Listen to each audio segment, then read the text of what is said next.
La clé de la liberté financière pour 2026.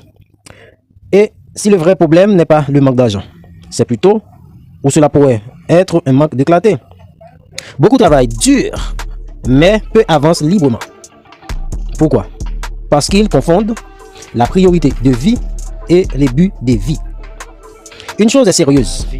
2026 n'est pas l'année pour courir après l'argent. 2026 est plutôt l'année pour apprendre à diriger l'argent au service de ta mission. Pour développer ce sujet, nous allons étudier 3 points. Premièrement, comprendre la différence entre priorité de vie et but de vie. Deuxièmement, nuance pour un contexte durable. Troisièmement, la clé pratique de la liberté financière.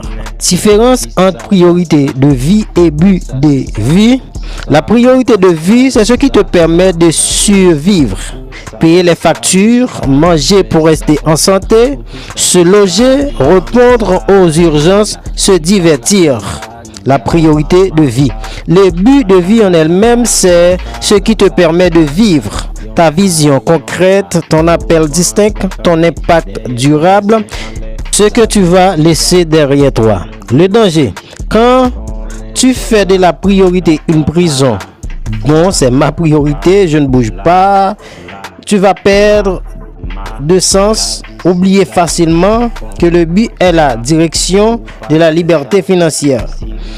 La liberté financière commence le jour où tu dis « Je ne veux plus seulement gagner ma vie, je veux donner un sens à ma vie. » Quand tu te focalises sur comment gagner ta vie et que tu ne donnes aucun sens à ta vie, tu vas finir dans l'illusion. Nuance pour un contexte durable.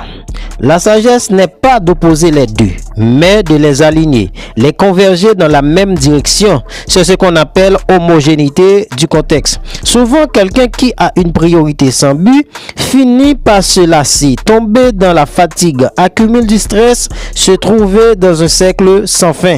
Si tu dis alors, j'ai fixé mon but sans avoir ordonné ma priorité, c'est rêver sans poser de fondation. Le jargon qui dit